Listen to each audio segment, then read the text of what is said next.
Hello and welcome to Backlot 605. I am one of your hosts, Casey Kelderman. Joined with me, as always, is my co-host, Brian Mensing. Brian, how you doing today? I'm doing pretty good for a nice, wonderful, hot summer day.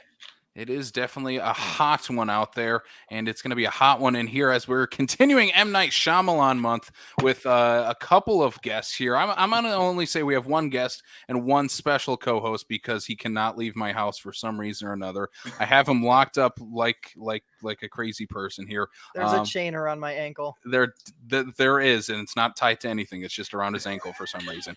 It is Sam the Damned Lenz. Sam, how you doing? I'm not going to look at you just in the camera. Doing real good. Having a good time being here. Talking about apparently your favorite M. Night Shyamalan. It's the best Shyamalan. The best Shyamalan. Yep. It's in there. But it's in that crazy timeline that we call the M. Night Shyamalan filmography. And to join us this week on the podcast, first time guest from Sioux Falls, South Dakota, Max Hofer, a local filmmaker. Max, how are you doing today? Oh, I'm doing swell, man. This is exciting. Thanks for having me here on the podcast. I've listened to a few of your episodes, and it's really good stuff. Absolutely. Well, we appreciate you coming on to talk about M. Night's kind of resurgence that he had a few years ago with The Visit. So I guess the first couple of questions I'm going to ask you, Max. First, give a little introduction to yourself. What's your history with movies? What's your history with filmmaking in general? Oh, man, my history with movies, that kind of starts when I was a little kid and I burnt out the VHS tape of Toy Story because I would refuse to do anything else but watch that when I was a youngster. My parents literally would drape a special drool towel for me over the edge of the arm of the couch because I would just not leave and I would just drip out of my mouth as I watched Buzz and Woody on their adventures. So it kind of sparked from like a young age love of movies. And then I don't think I really recognized that I wanted to make them till I was about in elementary school. And I just picked up my dad's video camera and I started making goofy videos with my friends. Mm-hmm. Nothing too serious. And then it just kind of slowly grew into a passion. I was like, oh, I'd like to pursue this. So, yeah. And the next question I'm going to jump into then, I guess, and we'll touch on a little bit of the filmmaking stuff as well a little bit later on. But what's your history with M. Night Shyamalan? I mean, we're doing M. Night Shyamalan month. This is the movie you brought up, like, hey, if you guys are doing The Visit, let's do that one. What's your history with Shyamalan? My history with Shyamalan is rocky. You know, as most people's. Yeah, well, I'm not like I wouldn't call myself a Shyamalan super fan. I tune in when I can. I've seen, I hope no one hates me for this, but I actually haven't seen The Sixth Sense. Mm. But yes, I know. But if you were burning out the copy of Toy Story, that tells me you probably shouldn't have been watching The Sixth Sense anyway. Yes, I wasn't ready for it then. I think my first real taste of Shyamalan was probably when I saw Unbreakable. I think I wasn't quite sure. I didn't know what to expect from that one. And honestly, that's probably right now my favorite Shyamalan film, just because it wasn't anything that I expected it to be. And then I like Split, and then Glass was fine. It had its good idea, somewhat interesting execution. But man, what he did to The Last Airbender, I don't know if I can forgive sometimes. Oh man. Like, I think that is the only movie I have genuinely sat with a clenched fist through, just because, the basic fundamentals, man. Like the fact they kept saying and just, it was all just, oh man, I hate thinking about it. And I picked The Visit because I've always wanted to see that one. That one really struck me as really clever. Like you see your grandparents as like these warm, inviting figures, and now they're like the kind of the villains of this movie. Like, it just really struck me. I was like, yeah, I need to watch that one. I want to watch it. Watched it yesterday, and I thought it was okay. Sam's like, I'm leaving the show. Sorry, Sam. As soon as I'm gonna cry. Well, as soon as you said it was your the sole defender of this movie here. As soon as you said it was your favorite, I was like, oh no. I don't want to do this. No, it's all good. I am aware that I am the odd man out on that opinion, but I just love this movie. It almost feels like the only time Sam seems to be showing up in the last like month and a half is like he's only coming on to jump and die on that sword. Yeah. So whenever you Because- guys do an episode on Wes Craven's My Soul to Take, I am on it. Okay. Well, Sam, I'm here to tell you I like this movie. But yeah, this is funny. We bring up, we'll talk a little bit more about M. Night's career a little bit later on, because I'm going to bring up Last Airbender, unfortunately, because for those who have seen it, it is one of the most atrocious things that has ever come out of Hollywood, along with the Dragon Ball Evolution movie, which is also equally as horrible. But let's talk about maybe some positives, first of all, with the box office results here from this last week. New number one at the box office. Hey, Ryan Reynolds, remember that guy? He's the top of the box office here with Free Guy, the Fox Disney collab, one of the last... That wasn't a Fox... collab. This was Disney going, Well, no, what do we do with this now that we bought it? What do we do with this? We kind of want Ryan Reynolds to stay in our family at least a little bit because he makes some money. And he did hear $28.4 million for Mr. Ryan Reynolds in this video game movie thing. If I have my way, I'll be seeing this tomorrow. So my weekend was too busy for any new releases to go out to the theater for, but I know as much as you, Casey, are like, I don't need this. I want to see this. This looks so great, and I'm hearing a lot of good things about it. So I can't wait to see this one here. If I have I'm glad it took number one. If I have my way, I will never watch this movie. But Sam, what are your thoughts on Ryan Reynolds? Free Guy? I love Ryan Reynolds, and I'm very excited to see this. I think I'm actually going to see it Wednesday. This looks like right up my alley. So it gives me a little bit of the Jumanji Welcome to the Jungle vibes, and I unabashedly love that film. So I'm ready for some Free Guy. We'll get into it, but there are a couple movies here that didn't get as many box office dollars that I'm a little disappointed Free Guy took out of the equation already, but we'll get there. Sam, you just need to trick Casey and tell him you're going to Don't Breathe 2 and show up to Free Guy. Yeah, Casey, we're going to a movie tonight. Please, Late showing. please no. Max, what are your thoughts on Free Guy? Is it something you've seen? Anything you have any interest in at all? Oh, absolutely. I think Free Guy. I too also had too busy of a weekend, didn't quite get around to it, but I think I'm going to plan to see it Thursday. Like I do really want to see this one because I think it's one of those like high concept films that's like actually utilizing the premise and not just like kind of half baking it. It seems like they're actually having fun with the idea of the NPC having agency, and I don't know. I'm excited to see where it goes, and I love Taika Waititi. Glad to see him in there. So it's gonna be. I think it's gonna be fun. And it's not a sequel or a remake. Yes, it's an original movie. It's an original IP. Gosh, how rare is that? Yeah, I will say that's pretty cool to see something very original top the box office. That is. Yeah. But I'll be really excited in 4 years when they come out with The Free Guy. So just saying. Should only take 5 years. 5 years, right? Ryan Reynolds will produce it and recast himself as himself. Yep. Speaking of Hollywood's unoriginality, number 2 is a sequel. Guess what? Don't Breathe 2, $10.6 million for the sequel to the 2016 film from 2016. I'll say it was 2016 Fede Alvarez film. Fede is not back for this one. He did co-write it. He did. He's been doing a lot of that. Anyway. Yeah. Don't Breathe 2, though, $10.6 million. This is kind of surprising for me that this movie took in this much. I was not expecting over 10 for Don't Breathe 2. There's not been a whole lot of marketing or hype around this besides the fact that it is a sequel to what many consider a really great modern horror thriller. But besides that, I just have not seen a lot of buzz about this movie so far, at least on the internet or on advertising for it. Maybe a couple weeks ago is when they really started kind of pushing for this again, whatnot. Is it the sequel that did we need it?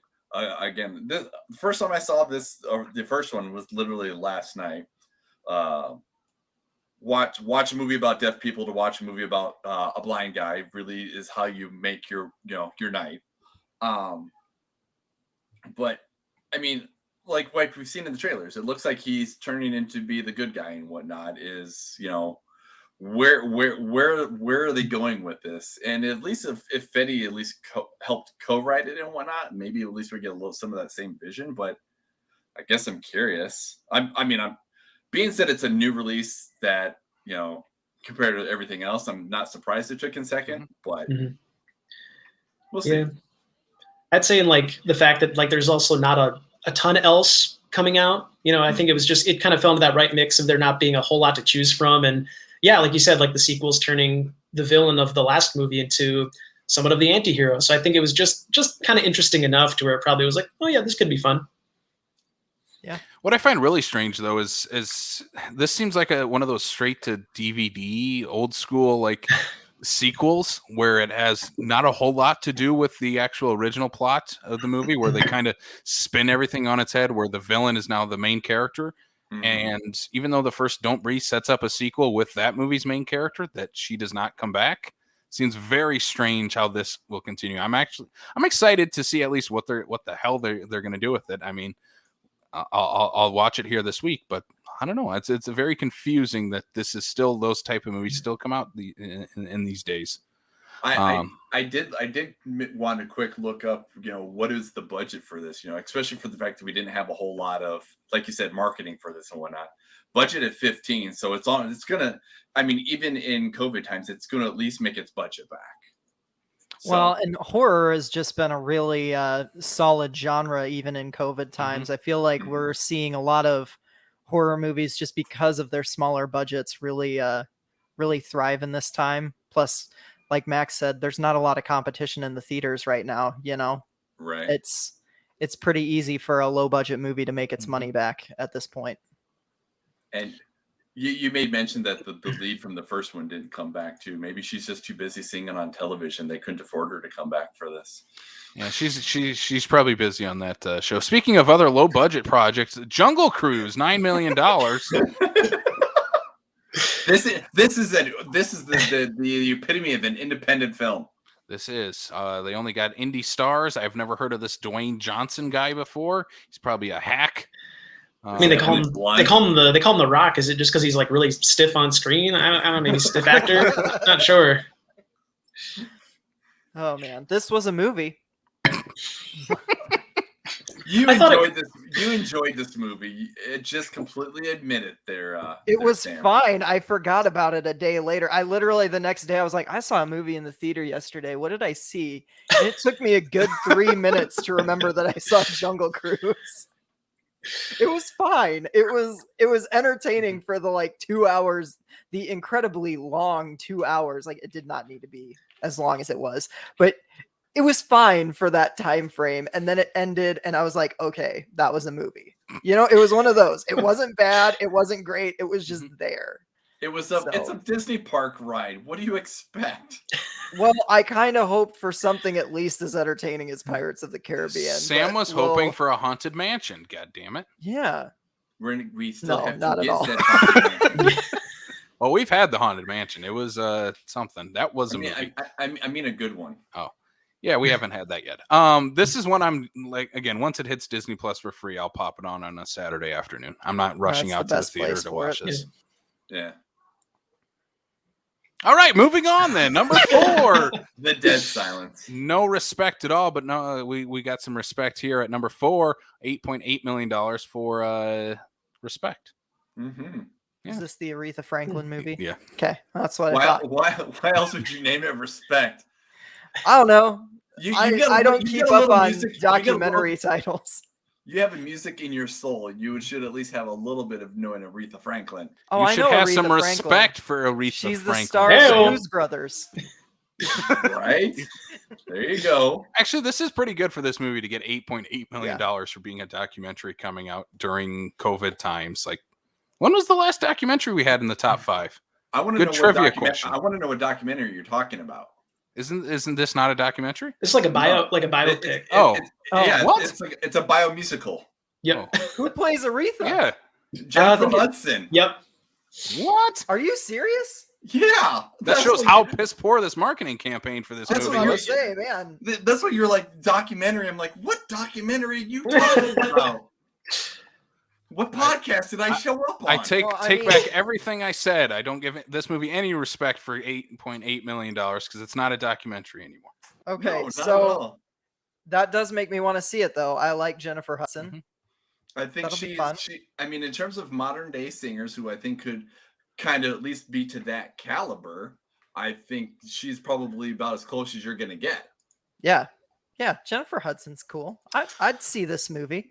Okay, I guess Respect is not a documentary, but number 5 is a documentary. The Suicide Squad, $7.5 million. Hey, creeping up. Oh my god. Is this what you were talking about, This Sam? is what that I was talking about. you're guys. disappointed? The 71% drop from Yeah. first Yeah. to fifth. It's bad. But okay. This right here is the example that Warner Brothers needs to show them what the HBO thing is going to do now that the box offices are starting to open up again. Hmm. Because like you, Sam, you've seen this multiple times. How many of those were on the big screen? Only one. Exactly. And honestly, if I had my way, it would have been at home too, but it was with someone who didn't want to. I went with my sister to the theater. And But this is the kind of Yeah. movie that everybody enjoyed that very first week. It blew everybody out of the water. Everybody enjoyed this movie. They're like, It dunked me under the water. Casey, we're not talking Yeah. to you. Casey, no one asked your opinion, okay? Yeah. If you do want our opinion, you can go check out our episode on patreon.com/backlot605 for our full episode on the Suicide Squad. Shameless plug. the one where we had to have Sam come in because he had to help me fall on the sword. Yeah. I'm glad you guys fell on it. This is Hey, 100 I'll fall on it with you. I liked it. Yeah. But this is the thing where it's like everybody who went to theater to go see this movie is like, I enjoyed this movie. I'm gonna watch it again and again at home, kind of thing. Yeah. Like it's in the same instance of like Space Jam. For those that wanted to watch whatever, my kids have watched it like 17 times. But I'm glad it's because it was on HBO, it was at home. They can go watch it. I wasn't having to spend for them to go to the theater 7 times. Mhm. Yeah, these HBO Max dual releases are going to continue to see these drops because you're always going to have the people that are going to go out opening weekends Mhm. to the theater. And then, but as soon as they have the access to it at home, once you've already had that theatrical experience, you don't necessarily need to go back for another one. Exactly. know? Mhm.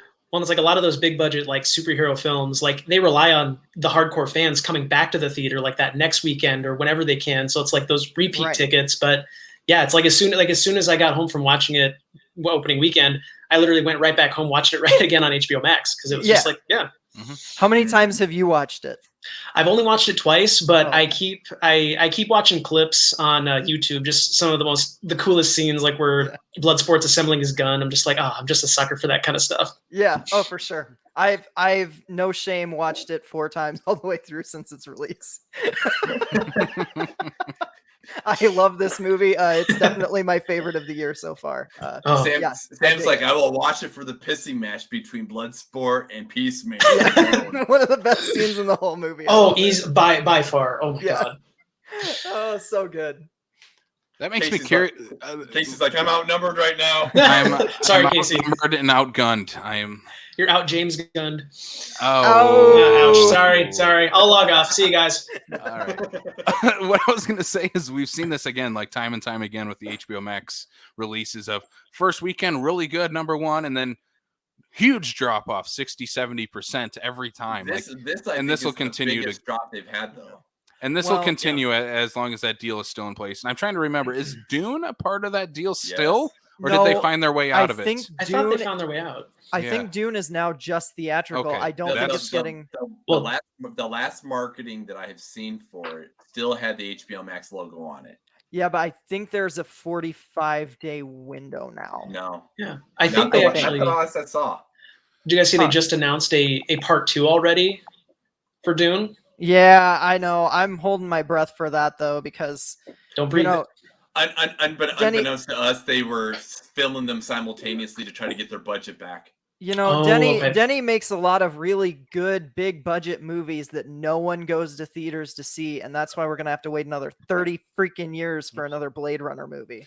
I know. From what I am seeing, it does look like it is the Duel, which is not good for No, that movie. That is not good for Yep. that That movie. is really bad for Dune, and I think like the Matrix 4 will definitely struggle with that too. Of, especially being the fourth film and having two sequels not many fans loved. Well, and that's where I think also the Suicide Squad is like failing, because look at the reaction to the 2016 Suicide Squad. People had a bad taste in their mouth attached to that name, and putting the in front of it is not going to change the public opinion. Like, No, but putting Gunn's name on it definitely helped. it definitely helped, but it didn't help enough with like general audiences. You know, general like, audiences don't know who the hell James Gunn is. right? Well, and the fact that it's rated R too, you have to limit. Yep. You know, you can't bring like, it's like not like Guardians of the Galaxy where you can bring your kids and Yep. Exactly. Although there were some kids in my theater that I think had a blast with it, and I'm like, yeah, I would have been one of those kids. Like, I would have loved this movie. And I think mine was too. I definitely heard some premature voices, and I was like, hey. Yeah. Having flashbacks when I was a kid going, Mom, can you just buy me the ticket so I can go? Yeah, here you go. Here, just get out of my way. All right, Brian, what do we got for the news, since we are talking about the Suicide Squad and its star, Mr. Idris Elba? I'm supposed to be the one talking about the news. Stop giving my news away. I'm passing. I'm giving you a segue. I'm throwing you the softball. He's alley-ooping you, Brian. Here it is. Dunk it. It's like the wiffle ball. Idris Elba to voice be Knuckles in Sonic the Hedgehog 2. Hell yeah. I mean, I want that nice British accent of his for Knuckles. That deep, musky, sensual British accent. Yes, exactly. That's exactly how I've always pictured Knuckles' voice. Knuckles is going to be a sex symbol by the time this movie is over. I'm already picturing the YouTube dubs in the future where they put everything he said in Suicide Squad over what Knuckles says in Sonic 2. I'm already seeing it. Oh, I want to see that now. I want to see that now. But no, I was like, hey, if we can't get Elba as Bond, hey, Knuckles is a good, second, right? Yeah.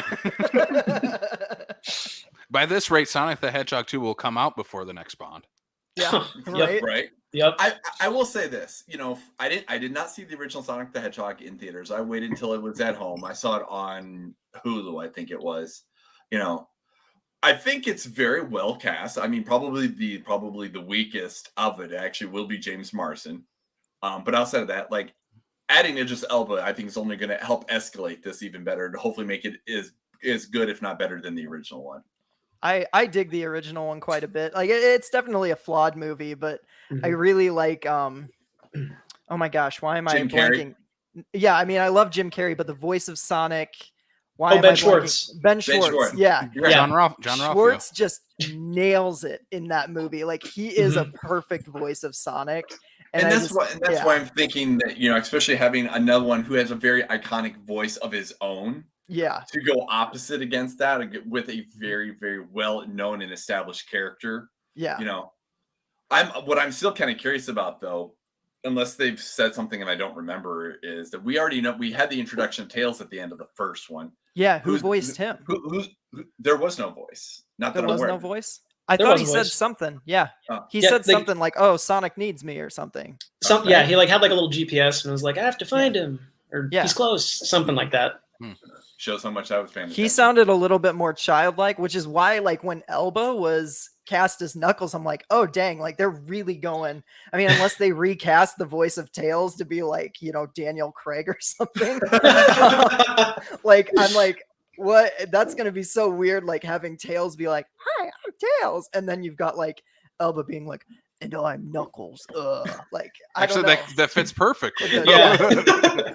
No, now you just need to get Statham in there, and it'll be a real party. He's Shadow. No. Statham is Shadow. Yes. Oh my God. Well, before you brought up Shadow, I immediately, because you were talking about that sultry voice, I was like, I need Statham as Tails, but Shadow works as well.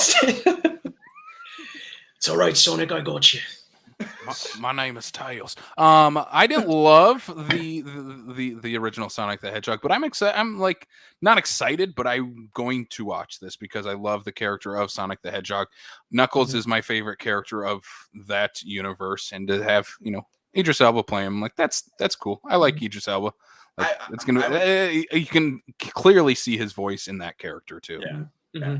I would say the first one was cute. Jim Carrey crushed it. Yep. And so I definitely look forward to him being able to reprise that and continue that weird version of Dr. Robotnik. I kind of hope it goes like out of the real world and into more of Sonic's world and put Jim Carrey in that world, because for me that works 100% better than trying to be like, oh, James Marsden and his wife. I'm like, no one gives a shit about these kind of characters. Okay, but James Marsden has done a career off of working with CGI animals. Did you forget about Hop, the American classic? An Easter tradition? Okay, the funniest scene in that movie, because there is a funny scene in that movie, is when the rabbit is teaching him to bounce on the exercise ball and he literally goes down the hill. It's the best bit of like slapstick in an otherwise pretty dull movie, but oh my god, it's funny. Like the first Sonic I found like I guess when that first came out, everyone was praising it, like at least audiences were. But I guess like I'm kind of with you, Casey. Like I thought it was fine. I didn't get why it was so like hyped up, because to me it just felt like a script that maybe came from like the early 2000s, like when they brought Fat Albert into the real world and like all these live action the Chipmunks, Well, it's like the movie. Don't talk bad about the Fat Albert movie, okay? Okay, the Fat Albert movie is the best of all of these types of movies by far. Yes. Got to mention the OG, but it was just like seeing Sonic. The whole movie started with, you're probably the classic freeze frame. You're probably wondering how I got here. And then it's like, let's dial back. And I'm like, this is how R.I.P.D. started. Like, this is kind of a very, very, I don't know, man. Like, I thought underrated gem if there ever was. I was going to say, Max, you're the only person that remembers R.I.P.D. Dude, okay, believe it or not, R.I.P.D. is such a guilty pleasure for me. And it's kind of fun. I love Jeff Bridges as the rootin' tootin' cowboy. I absolutely love him. He's got like his weird take on his True Grit character. I love it. Oh my goodness. I'm with Max on this one, guys. R.I.P.D. is fun. All right. One movie I told myself I should see and never did. All right. On to wonderful other news. I never thought we would ever bring up R.I.P.D. on this podcast, period. And here we are. 145 episodes later. Heck yeah. I'm appealing to that fan base. Everybody's got every film's got one. Oh yeah. Sony is playing shuffle again with their movie lineup, and it looks like Venom 2 is to move to October 15th from September 24th. Isn't this the weekend of Halloween Kills, aka Venom Dies? Because it is not okay. So if this stays, let's say Sony is wanting to play this game with Universal and be like, all right, we're gonna duke it out. Venom 2 is not winning that battle. No, at the box office or with fans. I kind of firmly believe in that. This is really interesting, though, that Sony is the one that's moving all their movies back, because our next thing in the news that we'll talk about is also Sony related, about them moving a movie out of theaters into a streaming service. There's some more things going on with Sony, I think, than what's being put out there. They've been in trouble for years in terms of their movie division, and I'm thinking COVID obviously has not helped with that. But I think there might be some more bigger moves coming from Sony in the future in terms of what that studio is going to look like going forward. Well, I think one of the things that we run into with Sony is they're one of the few studios out there that currently, because of COVID, hasn't had a service to lean on. Like, for instance, Disney's obviously had Disney Plus. We've obviously had with like the whole HBO Max thing. NBC and Universal has got Peacock. Sony doesn't have a service to lean on. So something like Venom, if they're not comfortable thinking that because of the Delta variant and all the stuff COVID wise, whatever, they're going to be apt to say, we're going to push Venom 2 to someplace where we feel comfortable. We're going to be able to try to make our money back. Yeah, I just think it's a misplaced confidence, honestly, because I mean, I say this as someone who at least like found a little bit of guilty pleasure in the first Venom movie. Like it was wacky and wild and it wasn't good. But like I was excited for Venom 2 because I was like, I mean, especially if they lean into the same stuff. Yeah, and I mean, Woody Harrelson's always a plus. And it does look like from the marketing that they're really leaning into the zaniness of Tom Hardy. But you put that out the same weekend as Halloween Kills, and whether I'm a horror guy or not, and I love the Halloween franchise, I'm going to go see Halloween Kills over Venom 2 any day because, quite frankly, its predecessor was better than Venom. Like, I'd say Halloween 18 was hands down better than Venom. And I mean, I think that's generally what the public feels like too. I honestly, I don't know. In a general sense. In this little screen that I'm looking at right here, I'm looking at two horror nerds that will live and breathe and die by horror movies. You're talking about, I'm not arguing that Halloween Kills would not supersede over Venom 2. I'm talking about the fact that with the Superman or the superhero genre, you have a wider base of more people on a PG-13 movie going up against a rated R horror movie. Is Venom PG-13 though? I'm pretty sure it's Venom rated R. 2 is going to be rated R as well. I'm pretty sure it is. And this, I'll just jump in here quickly because, like, I love horror movies, obviously, but Spider-Man is my favorite superhero. Period. And Venom goes along with that same love of that character. If I am going to have a choice between the two, it's Halloween Kills easily. And I think it's because of, like Sam said, Halloween 2018 is a much better movie than Venom, whatever year that came out. Also 2018. They both came out in the same month in 2018. And October, made a bunch of money, but they didn't come out the same weekend. There was a good 2 weekends between Venom's release and Halloween's release, and both of them had massive legs, which is why both of them found such big success at the box office. Wasn't necessarily their opening weekend. It was that people kept coming back to see it. And you're not going to have that anymore. We're not going to have that. So it's really going to be whoever has the biggest opening weekend. And frankly, I think it'll be Halloween Kills. Okay, so I'm going to ask this question to Max here. I'm going to put the horror guys aside for a second here. What is your take here, Max? Because I don't know whether or not you're a horror guy or not, but these guys are horror biased. I want somebody who maybe is not necessarily horror biased. I'm going to give it to Halloween Kills, plain and simple. I think it's more, just personally, I wasn't as big of a fan. Venom was kind of like one of your worst buddy cop films that I've seen. And so if I had to, but I'm excited for Let There Be Carnage. But I think when it comes to just the season and what's coming out that weekend, I think I'm going to pick up Halloween Kills because that cliffhanger left me wanting more. Where Venom, I was kind of kind of like you said, Sam, I hope they tap into the zany side this time around. Kind of like how I feel about Sonic, which is they played it really safe the first time. And I like to see them leaning into the crazier stuff. Yeah. But I think I've just been anticipating Halloween Kills. I think wasn't that supposed to come out last October? Last October. So I've been waiting for that longer just because I think it was a really good follow-up to the original. And that's one of my all-time favorite horror films. So I think I like what they're doing with the new canon. So I think Halloween Kills will be the one to kill it at the box office. Yeah. Well, and like you said, it's the season. Yeah. It's mid-October. People aren't necessarily looking for a big comic book movie. They're looking for something low budget, bloody, and scary. And that's what Halloween Kills is going to deliver on. Because Venom 2 is not being marketed as a horror movie. Even if they're going for an R rating and maybe a scarier tone. Yeah. They're not marketing it that way. And despite having a serial killer as their antagonist. Right. Yeah, exactly. One of the reasons why I don't see Sony pushing for an R rating as much as the fans wanted is because of how much Pascal is pushing to get the Tom Holland Spider-Man ecosystem all wrapped around into Venom. Did you look it up? Is it PG-13? It's not rated yet. Oh, it hasn't. I could have swore they said it was going to be rated R, but they also said the same thing about Venom 2018. Yeah. And Sony got cold feet because Ruben Flesher even said, he's like, no, we had to cut a bunch of gore that we had Yep.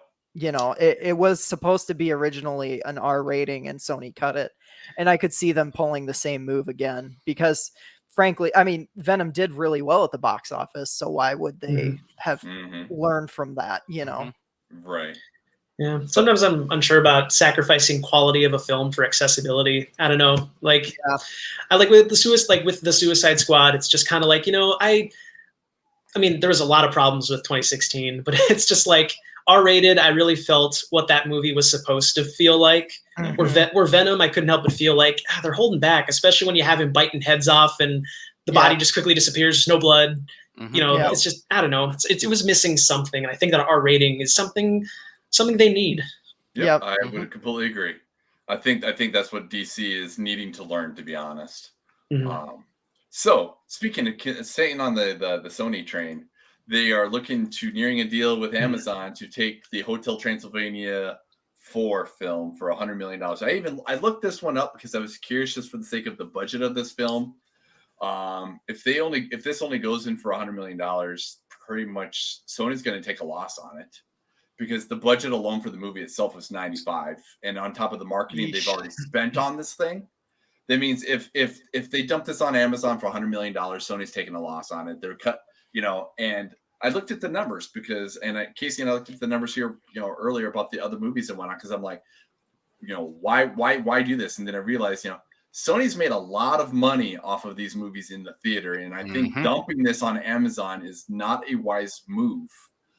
This is the kind of thing that I think they should just honestly hold off, wait, and put in the theaters where it belongs. That's where I feel there's something else going on with Sony and a lot of their properties going forward. Of what do we do? We don't have a streaming service. We'll just sell it to Amazon. We're going to keep pushing the date of Venom, and something else was on the talks from Sony to get pushed as well for this year. I can't remember what it was, but I mean, for Amazon, this is a banger deal for them.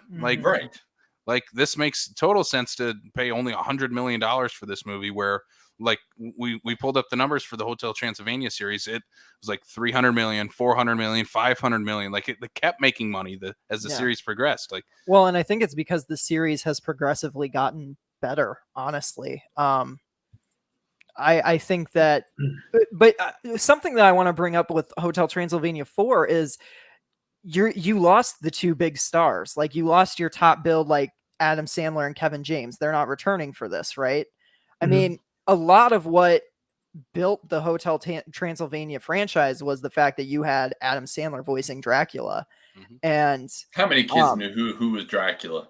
Yeah, but I mean, how many parents are gonna like see that it's not, you know what I mean? Like, or there's people like me who are like kind of, you know, Arrested Development and still like these kinds of movies. And you know, like, I mean, frankly, like I think the people that they got to voice do a fine job, but like you can tell it's not Sandler and it's not James. My big question is like, what else are they doing? Yeah. Why come they couldn't come back?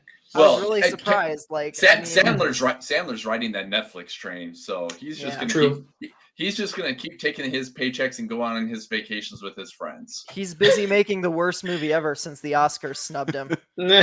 What I'm assuming is he signed a 3-movie deal with Sony for the Hotel Transylvania, and it just came up and they could not strike a deal between the two. Again, where I think there's some other stuff going on with Sony where they probably couldn't cough up the money for Sandler to have him in this movie, and they're like, well, we'll cut our losses with Sandler and we'll hire someone else, and we'll bring back at least most of the main characters, at least in terms of the actors. So I'm like, there's something going on at Sony that and there has been for a while, that I can see a deal being struck sooner than later for their movie studio going forward. Well, they should have actually pulled the trigger on that Men in Black Jump Street crossover, because that would have made bank, because I would have seen it every day for an entire month. I wanted that movie so bad. That's where Sony lost me. Sony can make all their money back and be prosper again if they just sell all their Marvel properties back over to Marvel. Oh yeah. Yeah, 100%. I would be shocked if Spider-Man didn't wind up under the Disney umbrella in the next like 3 or 4 years, to be totally honest.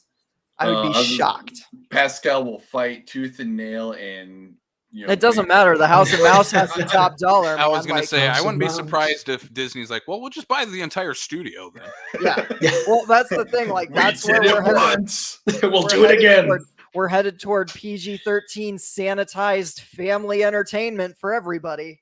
Like, seriously, Black Widow should have been rated R. It's not Well, even like, Well, they're talking about making Deadpool R-rated, aren't they? The Yeah. Deadpool Yeah. 3. but I Yeah. guarantee you it'll be under the like 20th Century Studios logo, not the Disney one. That's fine. It will be. It will Not be. gonna have the. I will be okay with that. It's not gonna have the castle. And I picture the shooting castle, star. a head just falling straight in the tip, just bloody, just. There'll be a joke about it. Okay, now I Oh, yeah. really want that. I need the Disney logo in the new Deadpool movie. Somebody just send this out to Ryan Reynolds. It'll happen. Well, he'll Oh, do yeah. it. He'll find a way. Speaking of Disney, Emma Stone is to lock in a Cruella sequel. Which, I bet they're paying her buku bucks just I so was she gonna- doesn't sue. Yep. I was gonna say, guarantee you. They're probably like, so we got this idea. We will make it worth your energy. Don't sue us like ScarJo is. Mhm. Here's a blank check. Name your price. I guarantee you that's how negotiations Mhm. went. 'Cause Mhm. you go from headlines that are like Emma Stone considers suing Disney to Emma Stone locks down deal for Cruella sequel. You're like, yeah, some big like non-negotiations. There was a happened couple zeros talked about on there. Yep. Yeah, like good for her. Good Yeah. for her for getting the money that she Right. earned in the first Cruella, and probably at least doubling her paycheck for this one at least. Oh yeah. Look, Um, I'm a Disney yeah. cynic, and Cruella was fantastic. Like I do not like the live action remakes, reboots, whatever they're doing. But Cruella was a ball of fun. So I'm excited that Emma Stone's coming back for another one. See, I've been hearing good things about Cruella, and I don't know, man. Mulan broke me. I Yeah. think that's the one that kind of made me like, I'm done with these adaptations. Like, they're See, and I don't know. I didn't even watch Mulan because I knew it was just not gonna be my thing. You miss But Mushu. Cruella, like I kept hearing good things, and then my girlfriend took her nieces to it, and she was like, "Hey, it was actually really good. I think you would like it." And so one Sunday, I just decided to hit up a matinee by myself, and I was in a crowded theater with a bunch of 12-year-old girls, and I had a good time, man. Like it was fun. So yeah, it was good. I liked it. Emma Stone and Emma Thompson both really nailed it, and it's got a great supporting cast. I want to see Paul Walter Hauser in everything. So his Horace was just great. So I hope they get a lot of this cast back for this sequel, because yeah, I enjoyed the first one. Are you sure? That's my Are you take sure? on Cruella. Are you sure? Yeah, I don't know. I just hope they Did- call did- this 101 Dalmatians. Look, That's there's- it. Did you there's an- sympathize with the lady who wants to skin Dalmatians and make coats? Yeah, I mean, they totally rewrite her character. I mean, like, they're like, no, she never actually wanted to. I'm like, okay, whatever. Like, I'm just gonna go with it because I know at this point, like, I've seen Maleficent. I know the rule book. Like, I know what you're doing. Mhm. But I don't know. They had an Iggy Pop needle drop during a really cool fashion montage, and I was like, all right, I'm in on this. Like, this I'm hooked. movie whips. Like, I Right. dig it. So. Yeah, I guess I'm just worried about the marketing lying to me on that one, because I know Mulan was trying to be like this gritty war film, but it's like then there's like all talks about chi and a woman who turns into a bird, and I was just like, what is happening right now?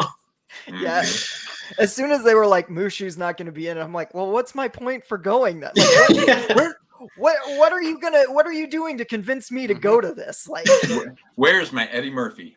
yeah. Like, They pull brought a back. James Earl Yeah. Jones from The Lion King, Yeah, and just bring back Eddie Murphy. I was just gonna say Kayla's favorite like Disney princess is Mulan, and when I told her Mushu wasn't in, she's like, "Well, then we're not watching it. We're just gonna watch the other one at home the night it comes out." Yep. And guess what we did? We watched the other one at home. That's what I did with The Lion King, and then when it got on to Disney Plus for free, I made the mistake of Why'd you push play? I pushed Oh, play no. while I was in an inebriated state, and just found myself like yelling at my TV at 2 a.m. Oh wait, the inebriated made it worse. Yeah. Oh yeah. Oh, 100%. Like, because I was just like, I don't get angry in inebriated states, but I was like so pissed at this movie. See, I wanted to drink the entire time I was watching it because I'm like, that would make this somewhat more entertaining. Nope, it was just, oh gosh. You know what? Timon and Pumbaa, Seth Rogen and Billy Eichner, they were the best part of that movie. Everything else was total garbage. And I All say that watered as down. a massive Donald Glover fan. Well, and I feel bad for Jon Favreau too because I love him. He's a great director. It is literally the only Jon Favreau movie that I've ever watched and was just like, no, not at all. Like even Iron Man 2 in its like kind of mediocrity, I still enjoyed somewhat. I was still like, there's still some of that Favreau charm. This one, I was just like, no. Hey, I think of it this way. Put it like this: Disney kept their hooks long in Favreau long enough that he made that we got the Mandalorian. That is fair. True. I will always thank that movie for giving us the Mandalorian. So, but nothing else. So not kind of sort of movie related, but a fun thing to talk about. We're just following up on a news story from last week. Yes, yeah, I know. That's the main reason why I wanted to do it. It is official that Trey Parker and Matt Stone, the creators of South Park, buy Casa Bonita as featured in the show. And I think this is just great. Brian, I just have one question. But What's the big deal, bitch? Sam's like, we're gonna earn that explicit rating. I'm sorry, you can't bring up South Park and not quote Cartman. Mm-hmm. Right? I think we didn't do it last week. Well, you didn't have me on the show. Yeah, we didn't have Sam on the show. I bleeped the F part. Does bitch count as a swear? I don't know. We should probably just mark it E anyway. Sorry, it's going guys. to be marked E anyway because Yeah, I do it anyway. Yeah, I love this. We're gonna make a road trip to Casa Bonita when it opens. We're gonna go to Colorado one of these days. We're gonna vlog our way to Casa Bonita. Hell yeah. Heck Okay, yeah. guys, don't shoot me. What is Casa Bonita? I meant it when I was like, what's the big deal? It's a Mexican restaurant featured in the show. Oh, okay, cool. Well, don't they call it like Mexican Disneyland? Okay, Yeah. Duh. Yeah. One of the few real places in South Park. Mm-hmm. Yep. Okay. Hey, they got a KFC in South Park. I'm slow on the uptake. I've watched those episodes. I know this. It's been a long day, guys. like, I'm very tired. He's like, I was high. Was in an inebriated state. No comment. He had a cat pee in his face. That's how he got high. You know, I am thinking that we had these a little bit out of order because we should have done this last one before we did Casa Bonita. We should just not do this last one. Oh, come on. As much as you're a fan of Home Alone 3, Yeah, Home Alone 3 rules. Home Alone gets a revival on Disney Plus. Horrible movie gets a horrible reboot from a horrible company. Thank you. I will say the kid that's playing Kevin McAllister this time around, love that actor. Great in Jojo Rabbit. They got the Jojo Rabbit guy? Yeah, well, not the main one, but like his best friend in that movie. He's playing Kevin McAllister. But it's like I feel bad because it's like it doesn't. I don't know, man. You shouldn't. There's some movies you shouldn't remake. You know, right? They've tried too many times with Home Alone. They're just continuously milking the same cow. He's dry already. Let him be. Let him die. Well, I would like to retract my horrible movie statement. I don't actually believe Home Alone is a horrible movie. I just think that I get a lot of flack for liking another slapstick comedy from that era. And I think Baby's Day Out is better than Home Alone, and I will stand by that statement. You are a crazy person, Sam. Again, it's not even the best baby slapstick movie of the 90s. That goes to Baby Geniuses. No, it does not. That will be a movie I will never help you fall on the sword for, Sam. I'm sorry. That's okay. I'll gladly fall on the Baby's Day Out sword by myself. Disney Plus has kind of a weird place because I feel like it's going to be where you have like a lot of those big budget Marvel and Disney productions go exclusively, but you're also going to get like intermixed with it, like the straight to DVD stuff. Mm-hmm. Yeah, but now it's just going straight to the service. Yeah, I was gonna say this. We're in that. You nailed it perfectly. Here is the fact that there is no such thing as straight to DVD anymore. Mm-hmm. You know, in that respect, straight to DVD is dead because now all these movies are going to go straight to VOD or straight to a streaming service. You know, I didn't go straight to that Bruce Willis movie didn't go straight to DVD, but it went to Hulu or it went to straight to, premium VOD kind of stuff, whatever the case is. Yeah, the whole releasing stuff to the market's not going to happen anymore. And this is just another example of those. Be like, hey, you know what? Now that we've got the Home Alone property, since we bought those from Fox here, let's have some fun with it here. But we're going to put it just on Disney Plus because there's no way on earth we're going to put that in the theater. Yeah, it was bound to happen that Disney would try to reboot this. Unfortunately, I wish they kind of just would have been like, whatever, we'll throw some money at Macaulay Culkin. We're doing Home Alone as an adult, and we're just going to go full board. We're going to bring it back Pesci and Daniel Stern too, and just do a full actual Home Alone 3. Like, I could have seen them doing that, not after announcing a new reboot first. I would love to have seen, Macaulay Culkin as the father in a Home Alone, and he's the one that leaves his kid behind. Yeah.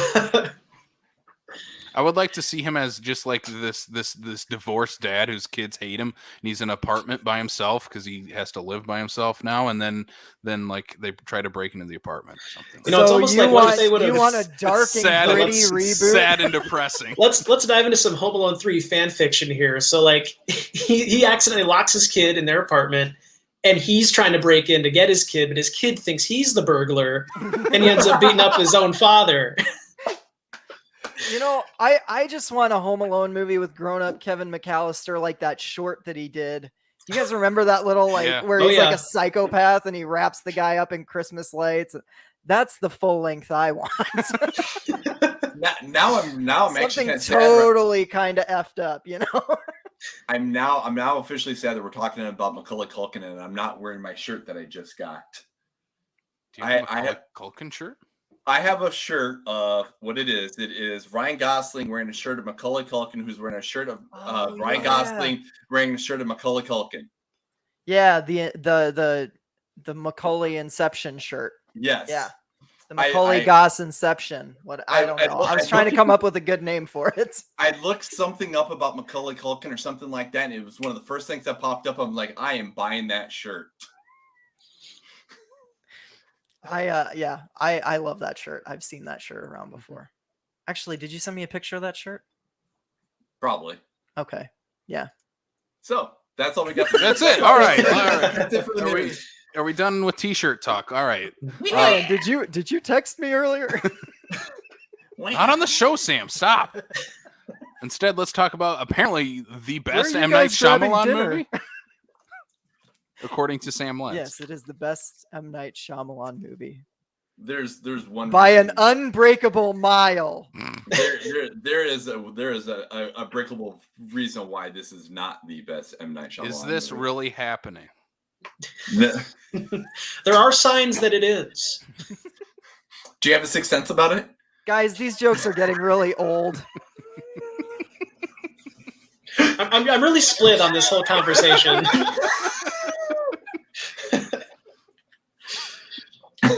Oh, Sam, I feel bad. I feel like I'm going to be walking on glass around you. Oh, no, you're fine. Trust me. I've done he just feels like you're bending air around him. Yeah. Sam's just on a village all on his own. Yeah. It's like I'm almost like the last Earth. Oh my God. You just combine two of them together. Or after Earth, yeah. Yep, Sam loses. Oh, Sam. You broke it, Sam. You broke a good thing. Sam's going to have to visit a doctor after this.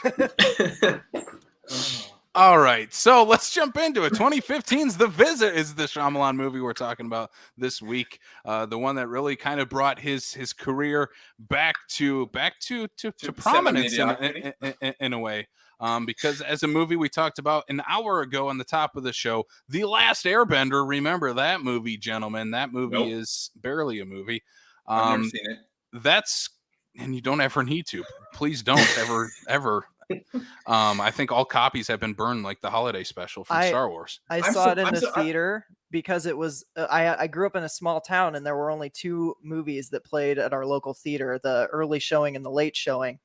and I could have either gone and seen Twilight, whatever Twilight movie was coming out that weekend, or The Last Airbender. And I was like, well, I'm going to go see a movie tonight, and it's going to be The Last Airbender. And I really wish I would have just gone and seen Twilight. You know, for the fact that you like to tell people to go watch movies so they can sit through excruciatingly painful movies like Sleepaway Camp, that you didn't make me go, oh no, you should really watch, you know, The Last Airbender because it's a good movie. Yeah, The Last Airbender is the worst Shyamalan movie, period. And then right after that, he did After Earth, which is barely a Shyamalan movie. It's Will Smith and his son, and that's the movie. That movie's horrible. And that's why we get to where we are now. Shyamalan completely fell off that cliff of I'm doing bad I'm doing the worst movies of my career, and I need to go back to basically to square one. Cough up all the money myself, write, produce, direct, do the whole thing on my watch. And this is where we get The Visit 2015 in kind of the last stages of the found footage era, which is a bygone era that I kind of miss. I miss the found footage era. I think we got too much of it at once right after Paranormal Activity, and it died off really fast after that. And I kind of miss it. It's nice to see every once in a while. Now, was it Blair Witch that started that trend, or did that not really pick up till Paranormal Activity? Because I forget which one. I think Blair Witch came first, didn't it? Blair Witch came in 99. Yeah. And then that was Paranormal 99? Activity. Yeah. Oh, wow. That was like the scariest movie ever for me when I was back in that day. Yeah. It was terrifying. But then again, no one picked up on that for one reason or another. There was a few hits in between that and Paranormal Activity. Paranormal Activity was like, just made gonzo gangbusters at the box office. Every studio is like, all right, we need to make a found footage horror movie for $10,000 and put it in theaters. Well, I was gonna say, I would say that Blair Witch is what started it, but then Paranormal Activity is like, here we're gonna make it, we're gonna do it better, because I mean everybody enjoys a good ghost story, especially one that freaks you the hell out. Well, it's kind of like when Black Christmas and Texas Chainsaw Massacre came out in 1974. Like, they set the template for the modern slasher, but it didn't really get popularized until 78 with Halloween, and then especially with 1980 Friday the 13th. I feel like you kind of see the same thing with Blair Witch, where it was very successful for what it was, but no one followed the trend until about a decade later when Paranormal Activity came out, and then all of a sudden it popularized it, and then we got The Gallows, and then it killed it. It certainly did. But this is also during a time where like the genre of found footage was going kind of away from horror in a way of doing just ghost stories, because you had like Chronicle was doing superhero found footage. You have this kind of doing the thriller, wasn't really a ghost, as the main threat to it. Still all kind of within this kind of horror realm, all with those movies. But again, kind of going outside the realm of like, this is a demon or a ghost, into more real world applications. And for Shyamalan, I going back to this movie because I haven't seen it since the theater opening weekend. I find this really refreshing in his entire filmography of doing this really small found footage horror thriller with all the Shyamalan quirks that we know and love involved in this movie. But it is also very much kind of its own little entity in his entire filmography. Like, it doesn't fit in. Like, if you watch just The Visits and you watch like Unbreakable, you won't know that's the same filmmaker. Right. No, I don't think so. The other thing I would give this is, and what I think helps make it stand apart, not only in M. Night's own filmography too, is that for the sake of found footage films, this is more of, it's established as a documentary. It was never that the footage was ever found, that, just, whatever the case is, that, this is presented in a different way. So it feels a little bit more polished. It doesn't feel like it's so janky, with the camera work and stuff like that, because, this girl is attempting to try to make something of a coherent piece of work, so I think that's also what kind of sets it apart from like your atypical, found footage movie, where it's a lot of shaky cam garbage. Well, and I think that's the smartest move that M. Night made with this movie was making one of his lead characters an aspiring filmmaker that was genuinely trying to capture something. I mean, he took from the template. He took from Blair Witch. That's the same concept as that movie, where they're shooting a documentary. Yep. And that's how you get this footage that was filmed this entire time. Yeah, I think it's such an easy construct for found footage movies to do that it's unfortunate that all of them just don't take that template, because that's the easiest thing you could do. It's like instead they just have some party bro shooting footage for some reason. Wait, wasn't forgive me if I'm wrong, but is Project X a found footage? Yes. Okay, yeah. God, I haven't watched that movie in a long time. I haven't watched that since the theater. Oh, well, as soon as you said Party Bro, that was like the first movie that popped in. I'm like, what's the most bro movie? God. That would be the reason why I never watched said movie. I wonder if that movie would hold up, because I remember liking too. it as a teenager. But know who's in that movie? Miles Teller is in that movie. Yes. Oh yeah, he God. is. Weird. Damn. Mr. Fantastic himself. Yeah. Oh. All right. Well, I had forgotten about that movie until you brought it up. We're talking about Project X from now on. We're skipping the but that's one of those movies that was kind of taking the found footage formula and doing its teen party movie spin on it. Like, what if American Pie was a found footage movie? That is the best description of Project X I have ever heard. No, but I now want to see an American Pie found footage style film. I want to see an American sure none Pie of the horror film where Stifler just gets annihilated? So The Visit. Sam. The movie we're supposed to be Stifler's the killer in that movie. We all know that.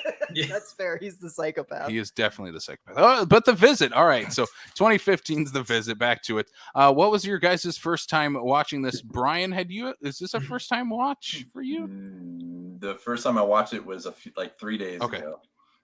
So no, it's one of those ones where like you mentioned, is there's this weird, cataclysm that is, M. Night Shyamalan's, filmography. Starts off great when he's with Buena Vista and he's underneath the Disney umbrella, and then shit goes south and it's not great. And then finally The Visit comes. By that point, I'm like, why am I going to go check out an M. Night movie? I mean, I even remember seeing this sitting on the shelf when I was, when I could rent the movie, and I'm like, but would I, and, it's getting into when, when Split came out, and I'm like, okay, number one, that looked great. And then you realize it's directly connected with Unbreakable. I'm like, all right, I enjoyed Unbreakable, maybe there's something to this here. So yeah, I mean, up until a few days ago, I didn't even have an inclination of watching it, just because, by the time this did come out, I'm like, I'm M. Night out. And I think that's the case for a lot of people. I mean, especially after the two that precede this with After Earth and The Last Airbender, I think that took a lot of goodwill that he had left after, like Lady in the Water and The Village and The Happening. I think those two movies just really took the piss out of any M. Night fans.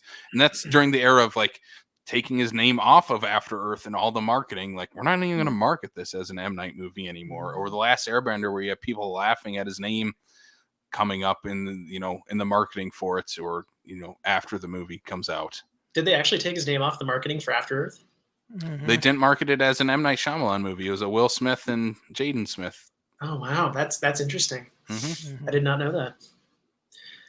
But it's gonna be a little bit of a kick in the stomach for him, which is probably, at least, if it did anything, it helped, kick him in the stomach to make him go, okay, I need to do things differently, because I know with some of the more recent ones where they're self-funded, is The Visit where he started self-funding himself. Oh yeah.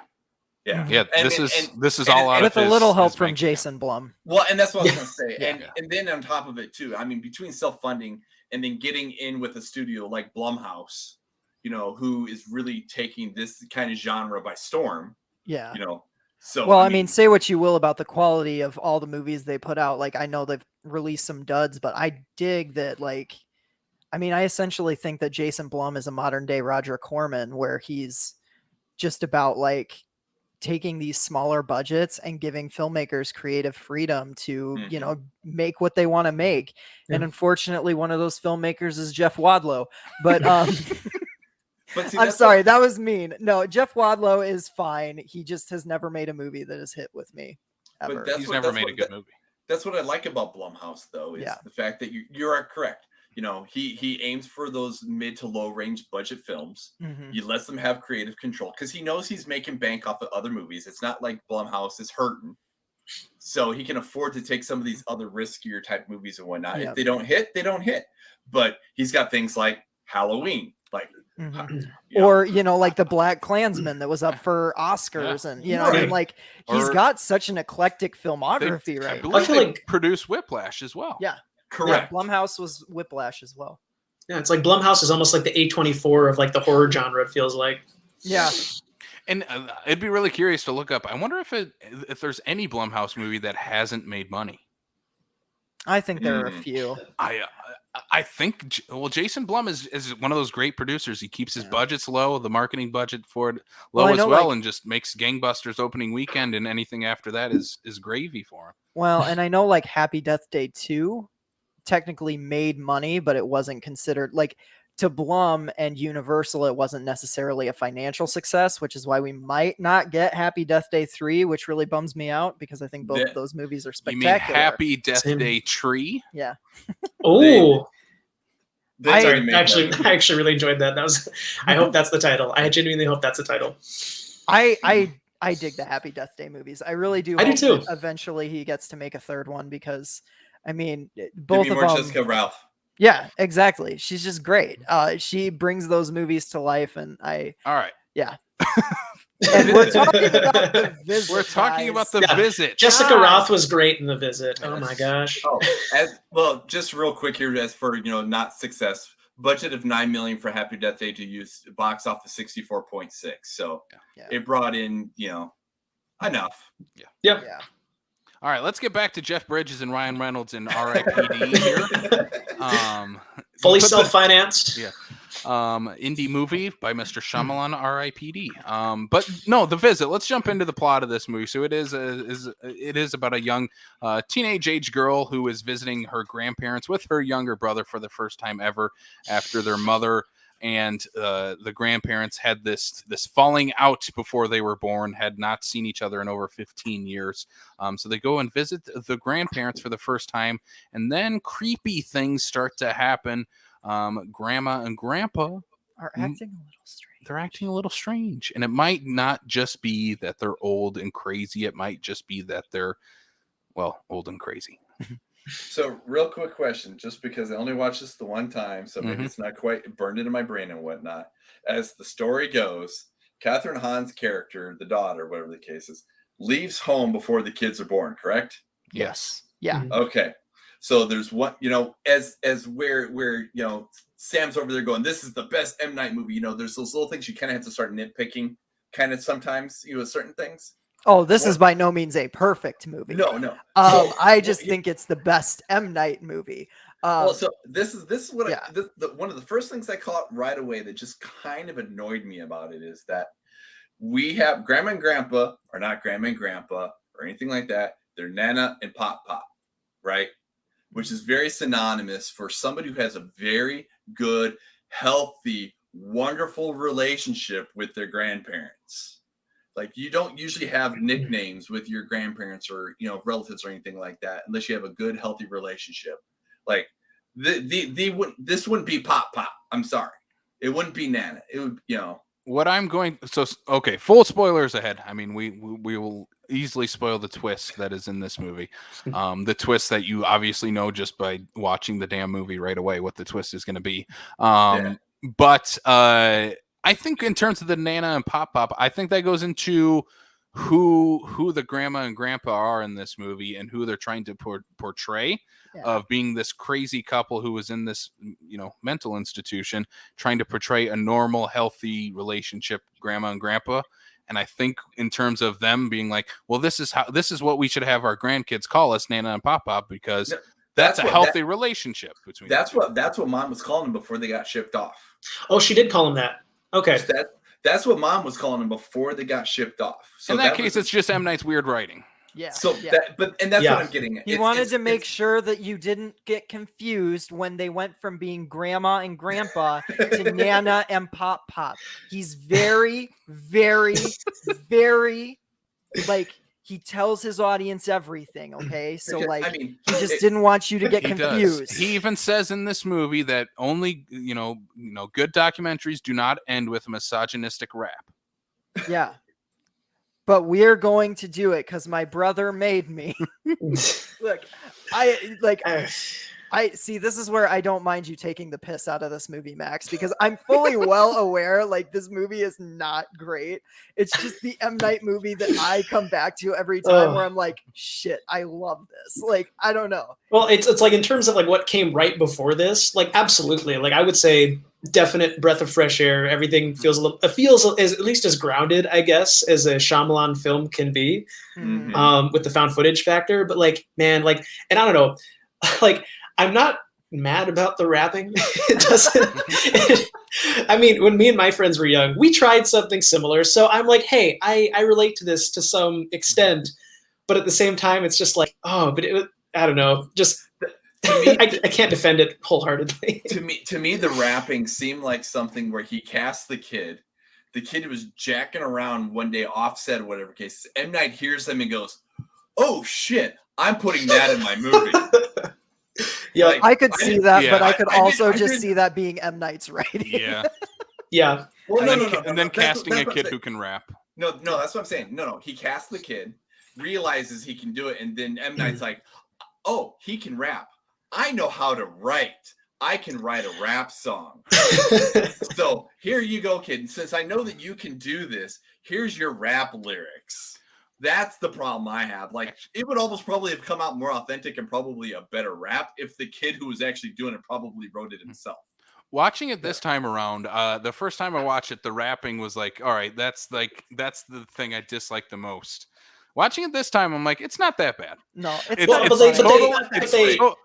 total M. Night, like, weird. They throw it in humor. at the end. They throw it in at the end, like, oh, you remember this? Like, classic. Like, this is like a trademark thing we did the whole movie. We're gonna end it. I'm like, no, I didn't care for this when it happened. That's either because time. to M. Night, it was the funniest joke in the whole movie. And that's Yep. the thing. I think he thought it was just freaking hilarious. Yeah. That he It's wrote it. very much an M. Night's sense of humor This- to, like, And this is how we know that the daughter, the girl in this movie, is a step up in terms of acting, because she had to get through that whole very last scene and look like she was enjoying herself while she's putting her makeup on. But Brian, I think you're missing the most important part of that last scene. She's looking in the mirror. yeah. Yep. Okay, but you know what, guys? Here's what I'm gonna tell you. I find the kids' emotional arcs to be genuinely kind of moving. Yes. The sequence where Ed Oxenbould finally gets his, like, courage to take down Pop Pop, like, it genuinely, like, I got a little teary-eyed on this rewatch. I'm not gonna lie. I don't have daddy issues, so I'm not sure why that happened, but I don't know. I just really empathized with the kid, and when he was doing that, like, I really like Ed Oxenbould. I don't like all the movies he's been in, but I really think he is a fun presence. And I think him and DeJong do really good work in this as the two kids. And I think both of them really sell the emotional parts of their characters. Well, I'm not arguing that these kids aren't phenomenal in their respective roles for this film. I'm saying the rapping was completely 100% unnecessary. But M. Night thought it was hilarious. Yeah. That part aside, in terms of their arc through the movie, their chemistry within the movie absolutely sells that these are genuinely a brother and sister that not only care for each other, whether it be the love-hate sister, brother-sister kind of relationship, whatever the case is, but you want to root for them throughout the whole thing, because you want to fear for them as well for everything that's going on and whatnot. It's just that, yeah, it's one of those things that I think it's M. Night going, oh shit, he can rap. That's going in the movie. So again, what I find so interesting in M. Night's entire filmography is how he can, how he can and sometimes can't balance comedy, horror, and drama all in the same movie. I think this is his best example of it. Sam, we talked about his best example. It was last week in Signs. I love Signs. Signs isn't a straight up horror movie though. It's No, okay. it's a sci-fi movie. And that's my thing watching it this time is I think the horror aspect is the weakest part of this movie. Where I think the comedy, What? I think the This comedy movie is not scary. This yeah, movie is not watching scary. it this time around, it's not as scary as it was that first time. And for me, it's because of the lack of scares he immediately sets up, the lack of tension. Like he kind of goes for the straight up scare of like I'm just going to show it right away and not build up to anything, like he does in every other movie. Where like especially with the scene of hide and seek under the deck, he doesn't build that scene up. It feels like all of a sudden the grandma's just there and playing hide and seek. And That's probably one of like the only like two terrifying scenes in the entire movie. See, like, that's when she shows up, it legit. I'm like, okay, that's creepy, but yeah, See, it's not scary. I feel like I wanted the movie like to be more of that scene where it's like the grandparents are doing like creepy like things that could, you know, at first glance seem creepy, but then that part, like I'm not gonna lie, when she came out of the hiding spot and she said chicken pot pies for dinner, I burst out laughing. I thought was like that was great. Like that was like a genuinely like I was pretty freaked out because like you know something's wrong, but then it's like oh no, it's just grandma being kind of weird, trying to hanging with her kids, and then you see her butt hanging out when she's going up the stairs, and I was like, okay, that scene was like that was kind of like a genuinely good blend of like the horror comedy, like from a kid's perspective, and how much the camera's shaking. I'm like, yeah, I would have probably been freaked out if my grandma started chasing me under the deck, especially if I didn't know her that well. So like, yeah, I think, yeah. What were you gonna say, Sam? That I agree 100% with that. Like I had grandparents that lived out on a farm very much like these ones.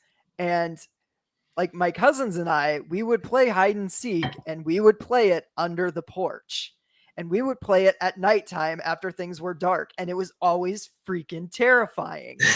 And so that scene alone is genuinely like the first time I watched it, I was watching it between my fingers because it just like, shit, I can't now. Like I've been back to my grandparents since watching this, and like I don't even go near the freaking porch outside anymore. Like it's just I can't do it. Don't like chicken pot pie.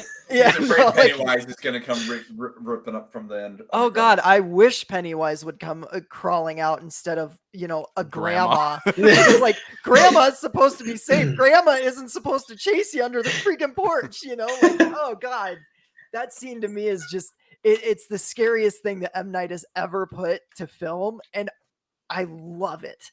For an old lady, she's agile. Yeah. And like that's the thing. The woman who play I looked up her name before we started recording this, and I forgot it already.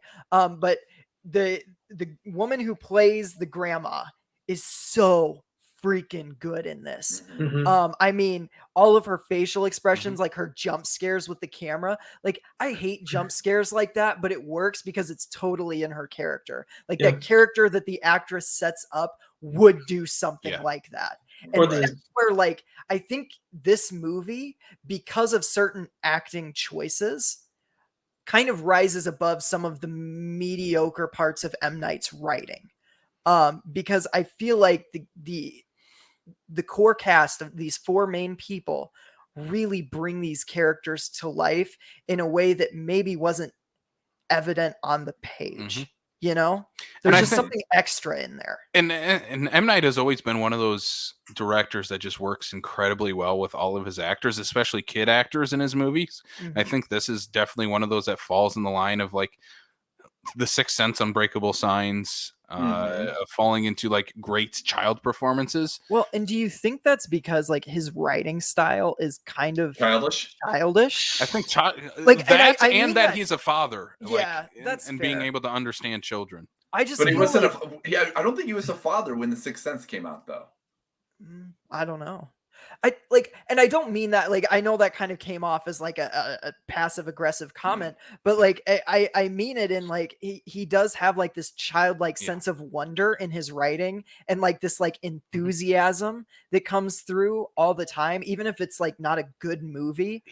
He kind of writes like he has a screenwriting book right next to him, and he's kind of following that template. Yeah. Which isn't a bad thing. Like everything he puts in his screenplay earlier in the movie pays off later on. Yeah. Like with the tackling scene, the mirror. Subtlety. There's just no subtlety to any of it. And I think that goes into the M. Night charm of him as a director, though, is he has no subtlety in his filmmaking. And that's where I think this movie succeeds, is because the actors add the subtlety in. And it's on a smaller scale too. So like I think he works better on a small budget, like small canvas like this. You know, yet the holes in his writing are a little less, like, they're not as gaping. You know what I mean? Because there's not as much room to poke holes, because it's such a simple, efficient story. You know, and that's kind of the thing with M. Night. He always has pretty. In his best movies, pretty simple stories, mostly one location, smaller locations, just telling kind of human stories, having relatable characters, and telling kind of, in a way, high concepts within those small types of stories. Like even like The Sixth Sense, it's about a kid who sees dead people, but it is such a small, tight-knit story of him with the boy, the relationship with the mom, and with Bruce Willis. This kind of has that as well. Is it's kind of a high concept story of telling it found footage, while also being, what if you go to your grandpa and grandma's house and it's not your grandpa and grandma and you don't know that? Like that's a pretty simple setup in a way. It's also terrifying. And it's also very terrifying. Like, we all can relate to it. That's the biggest thing. Yeah, when your grandparents are the ones that are, possibly going to kill you, like, are you safe? Are you ever safe? Like, so it's like, that's the thing about his movies, is I think he's a very, say what you will, it's like, I think he's got very strong ideas for a lot of his films, but I think I was listening to your Lady in the Water podcast, and I think I was like, when you said that movie could use like maybe another rewrite, or like, someone to look at the script, it was just like, I felt that for this one. I was just kind of like, if this felt kind of like it was the first draft of this, and then the actors kind of did all of the work to really sell what was happening, because there was just a lot of like awkward dialogue moments where I'm like, I don't think a kid would ever honestly say that, or like some inconsistent things, like the kid is a germaphobe in the movie, like she mentions that once, and then he like goes into the shed, touches like a mountain of diapers full of excrement, and he runs out, he freaks out, but it's never followed up with anything. Like there's no, like, he's like, it would have almost been funny to have him like frantically washing his hands constantly, or like something, and then later in the movie he's like freaking out because there's no tissues in the bedroom, because he's got like some little sticky thing on his hand. And I know it's like that's kind of a nitpick in a way, but I'm like, oh yeah, he's like halfway through the movie, I was kind of pulled out because I was like, oh yeah, this kid's like doesn't like germs. Okay. Like just a weird kind of inconsistency I felt. So yeah, I agree with that. Like it's not very consistent in setting up some of those little character quirks. Quirks. Yeah. But I think that's also just, God, that's just M. Night in just about anything. Well, even with the girl looking in the mirror, it's like it's never like he it's not brought in until almost the third act anyway. Yeah. And one of the like basic rules of movies is you do show, not tell. M. Night's like, no, I'm telling, not showing. Right. He's very much a teller. He's gonna tell you straight up with dialogue how and why he's doing some of these things. He's not going to show. He's not going to show you. Sorry, he'll write in a character that just explains who everybody is, like his newest movie, Old, where he literally writes a character who his quirk is, what is your name and what is your occupation? He asks to everyone. I'm like, that is so lazy, but I love it. Here, at least it worked. Here, I kind of feel the same way about Old as I do about The Visit, in a way of it's kind of lazy in a way, but it's also like M. Night's at least trying his best, and he's telling a story only M. Night can tell in this way. Yeah, I think I walked into this one expecting a little too much. Maybe that's where my disconnect with it came. I was kind of like, I went into it too seriously. So I think with some of the goofier things that like, and I mean goofy as in like weren't intentionally made to be goofy, were happening, I was more pulled out and like, what? Instead of like, oh, like I couldn't just like appreciate that like Shyamalan charm. Yeah. I get that. I get that.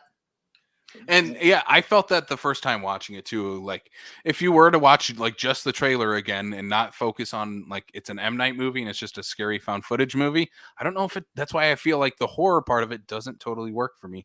Where I Yeah. feel like the comedy and the drama do really well, because I think there's some great comedic moments in this movie, especially from the kids.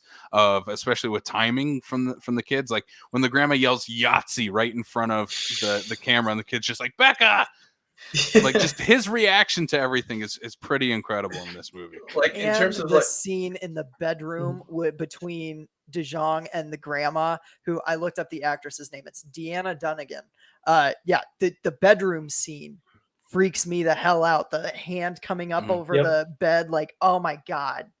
That's the thing. Like, there are so many cool sequences and set pieces in this that like I feel like really up the horror. And yeah, it's not like perfectly paced or anything like that, but when the horror hits, to me it really hits. And I think it just comes from that basic concept of like, this is your grandparent, you're just rid of your grandparents, admit it. like okay. And I also do, like, I'm not gonna lie, I do have a little bit of like an old person phobia, sort of like a weird. This is your intervention, Sam. Yeah, We didn't want to tell you.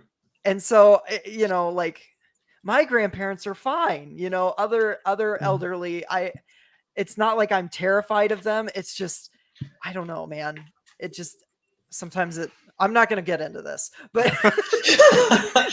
the point is like, this movie really just like checks a lot of boxes for like personal things that make me uncomfortable. I'm not like as far gone as like germophobic as the kid is, but I'm also like very much like, no, I need my space.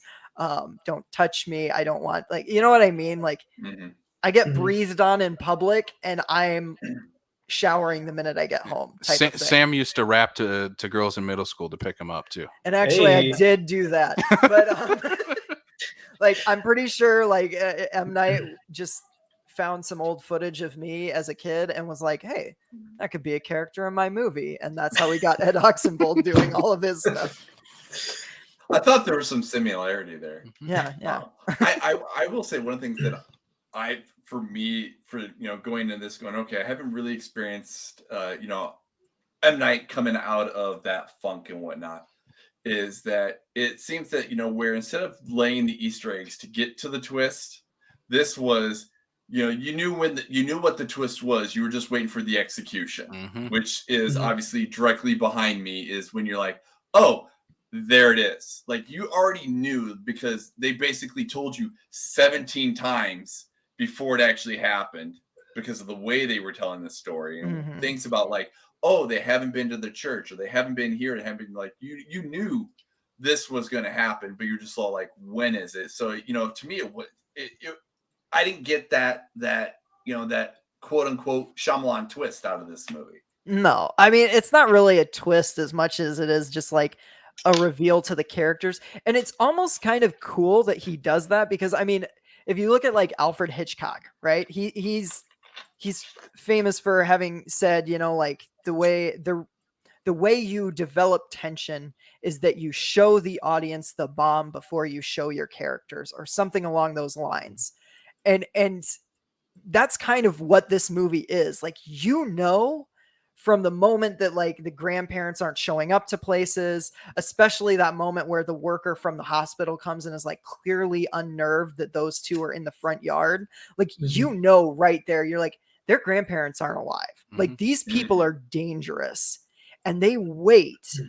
Like, M. Night waits an excruciatingly long time before he lets the kids in on that. And I think Catherine Hahn really sells that moment. Like, that could have easily been an overacted moment where she freaks out and she's like, oh, get out, like, whatever. And she underplays it. And it actually makes it all that much more chilling, because she just, I don't know, the way she plays it, you get the sense that she like knows she might not see her kids again. And it's terrifying. Like, God, I don't know. I'm getting chills thinking about that scene in particular. I just love it. I will say that she is definitely the one that helped pay off for that scene, because I think you're right. I mean, it wasn't the over the top, she freaks out, kind of thing. It was more the subtle way of going about it, mainly because, she's like, whether Well, she's she doesn't careful want or to what- freak out her kids, right? Exactly. She's got that thought of, I don't know if I'm going to see my kids again, but she doesn't want to freak them out to the point where maybe they cause enough noise that she knows that she won't see them again. Mhm. Yeah. And I think that's a nice fine balance that both Catherine Hahn and M. Night find in this movie, where she's kind of this quirky mom up until that point, like going on Yeah. vacation with her boyfriend and going on this Essentially being her character in Bad Moms. Yeah. and then you see that complete change of when she's on that Skype call with her kids of, that's not your grandpa and that's not your grandparents. Like, you need to get out of there like now. And I just love, like, she doesn't explicitly say it right away, where they're continuously trying to explain stuff. She's like, wait. And she's backing up towards the door. Like, I need to go pick you guys up, but I also need to tell you that's not your grandparents, just so you guys know that what's going on. But a question I had, and this is what I had watching the movie, and since Sam brought up Alfred Hitchcock, M. Night plays the same cards that Hitchcock did, of always putting himself in his own movie. Is M. Night in this movie? Oh my Not god. that I don't think he is. I don't I don't think think he is actually. I don't either. I wish he was the guy that the grandpa was starting to beat up on the street corner. That would have been funny if that was M. Night, but I don't think he's in this movie. No, I don't think I ever saw him at all. Weirdly enough, I know we're not talking about Old, but did anybody else find it really weird in Old how M. Night gave the best performance in the whole movie? Like, I mean, seriously, he was the best performance in that movie, and that is never something that I thought I would ever say. Wow. Just kidding. And no, at least according to the credits, he's not on there. Huh. Yeah, I was about to say, I don't think he's in this one. And maybe it was because this was his first movie back after the public pretty much, like maybe he was like, they don't need to see my face right now. He's like, I'm not going to put myself in the movie just in case they take my name off of this one too. Yeah. I've never seen After Earth. Is he in that one? I don't ever want to remember it. I don't know if he is or not. Okay. I really don't remember. I don't know. No, Yeah. I'm curious now. Same with Last Airbender. I don't know if he's in that one either. I don't think he is. Class, But then again, he the only is thing I remember about The Last Airbender is a deep sense of regret. So he is the firebender at Earth Prison Camp uncredited. Oh, wow. So he's there. And he's the voice in The Happening. And So wait. obviously he's in Lady in Water. He decided to put himself in his worst movie, but in his best one, he's like, nah, I'm out. Okay. Fine, M. Night. He has a very that integral way. part in Signs, Sam. His best one. I'm not talking about Signs. I I love Signs. So I do want to touch on the drama aspect of this, because watching it again this time, I was like, this really works. Like, the drama part of this quirky comedy horror movie really works out, especially with the two kids of, again, M. Night kind of just in his own weird quirky way of having the son tell this story about playing football and how he froze and couldn't tackle the other guy, and finally does so at the end of this movie after getting a poopy diaper in his face. Oh my and we'll God, talk about the that poopy scene is diaper. So horrifying. Audibly gagged at that scene. I was God. Right? So I have a friend who he has like severe OCD and like things with germs, Oh no. and he watched that movie and he was like, that was the scene where I almost had to turn it off because I was like literally sitting on my couch going, no. And I'm like, dude, I can't imagine what it was like for you watching that. Because, All I know I have a little germ problem, but like nowhere near what that is. And I was sitting there going like, That was Chekhov's diaper right there. that was the scene where when I rewatched it this time, I went to go get a snack. Like I knew it was coming up, and I'm like, I'm gonna go get like some chips or some shit. Like I don't know.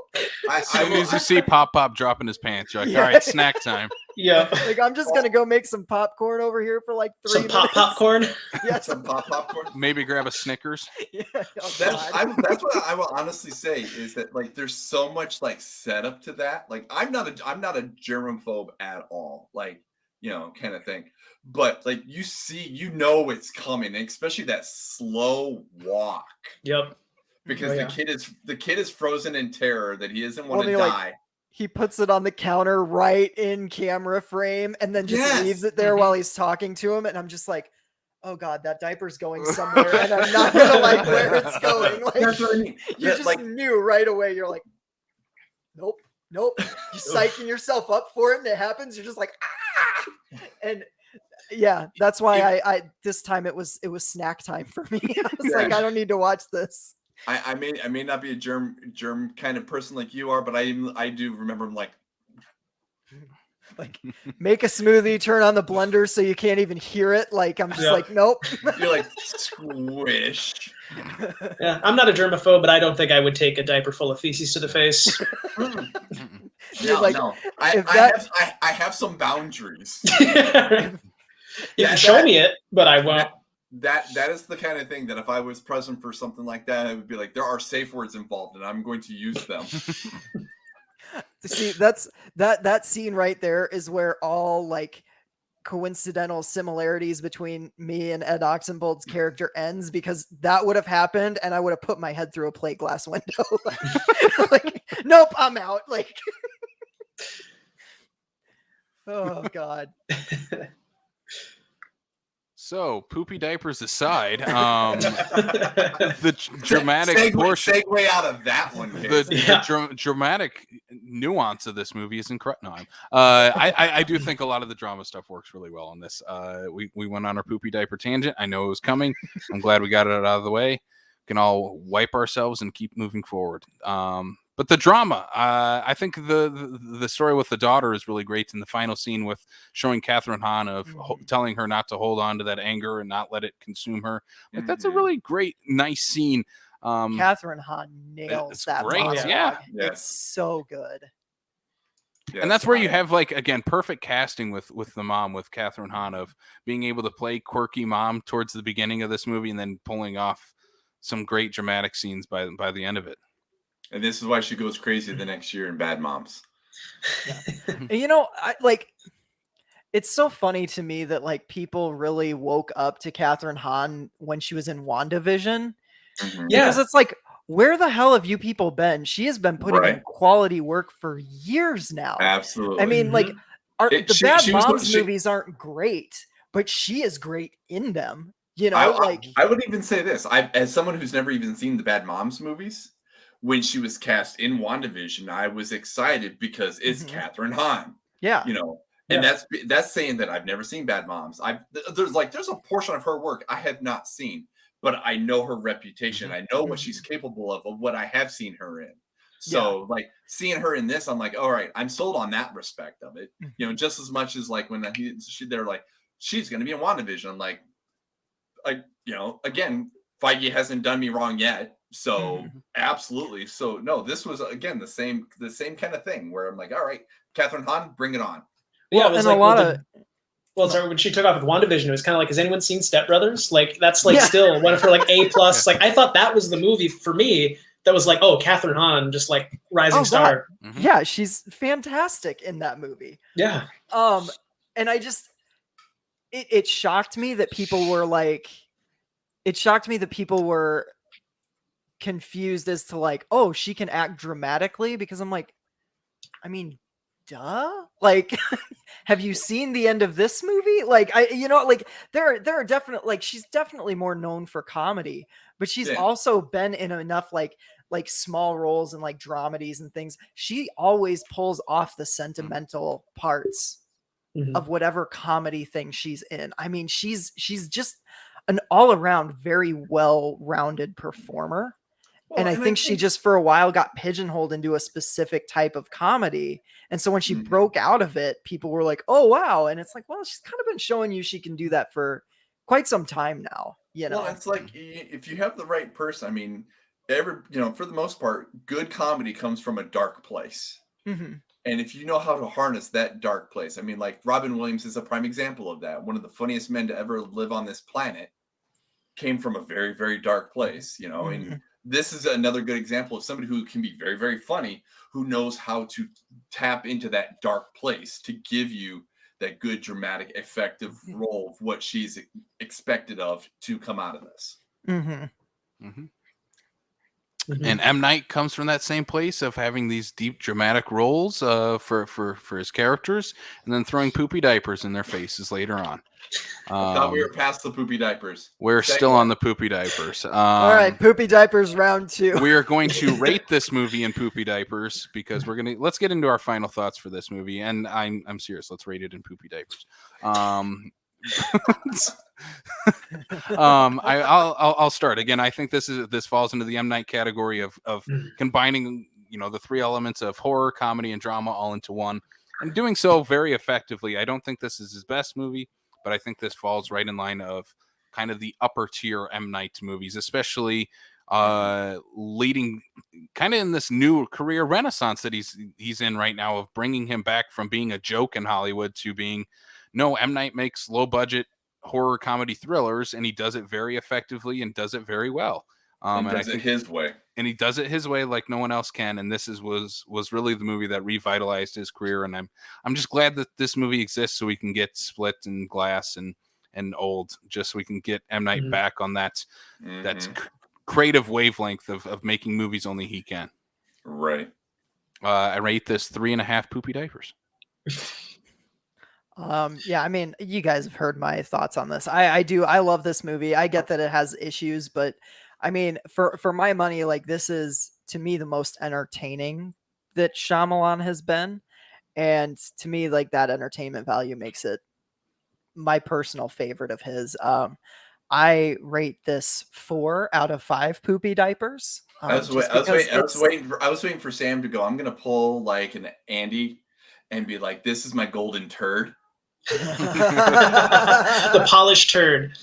Oh my God. Yeah. I mean, I guess I could put that, but like, I do. I like this movie a lot. And maybe it's not objectively like a 4-star movie, but my personal enjoyment of it and where it gets me, like emotionally, and it scares me. It does. It's a terrifying movie to me.